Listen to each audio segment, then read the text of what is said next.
আসসালামু আলাইকুম। আসন্ন ত্রয়োদশ জাতীয় সংসদ নির্বাচনের আর মাত্র ১ মাস বাকি।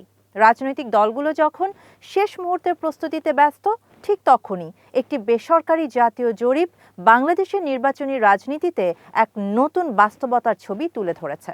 স্বাগত আজকে টপ নিউজে, সাথে আছি আমি শাহানা জাহান।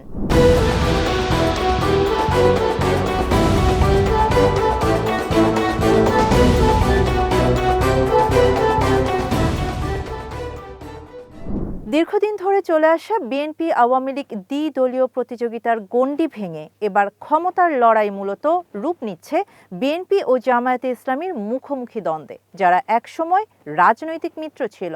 জরিপ বলছে দুই দলের সমর্থনের ব্যবধান এতটাই সংকীর্ণ যে চূড়ান্ত ফলাফল নির্ভর করছে সিদ্ধান্তহীন ১৭% ভোটারের উপর।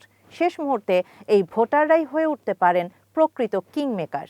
২১ নভেম্বর থেকে ২০ ডিসেম্বর পর্যন্ত দেশের ৬৪ জেলার ২৯৫টি আসনে পরিচালিত এই জরিপে অংশ নেন ২২,০০০-এর বেশি ভোটার। ফলাফলে দেখা যায় বর্তমানে বিএনপির সমর্থন ৩৪.৭%, জামায়াতের ৩৩.৬%, অর্থাৎ কার্যত সমানে সমান। মেশিন লার্নিং ভিত্তিক পূর্বাভাসে বিএনপি সামান্য এগিয়ে থাকলেও ব্যবধান খুবই নগণ্য। জরিপের আরেকটি গুরুত্বপূর্ণ দিক হল ভোটারদের মনস্তত্ত্ব। একদিকে ৮৬%-এর বেশি ভোটার ভোট দিতে আগ্রহী, যা অংশগ্রহণমূলক নির্বাচনের সম্ভাবনা জোরালো করে।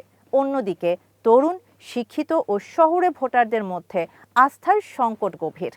এই অংশের ভোটাররা পরিবর্তন, দুর্নীতিমুক্ত রাজনীতি ও নতুন রাজনৈতিক ভাষ্যের প্রতি বেশি আকৃষ্ট।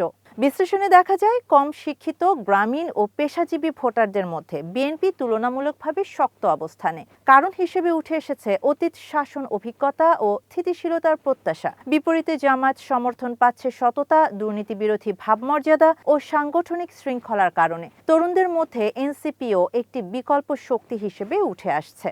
রাজনৈতিক বিশ্লেষকদের মতে এবারের নির্বাচন মূলত পরিবর্তন বনাম স্থিতিশীলতার দ্বন্দ্বে পরিণত হয়েছে।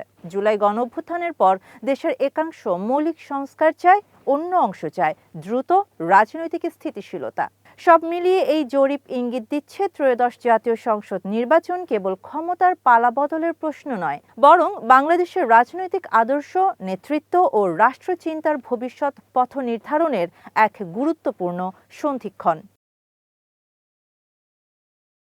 শাহানা জাহান, নয়াদিগন্ত।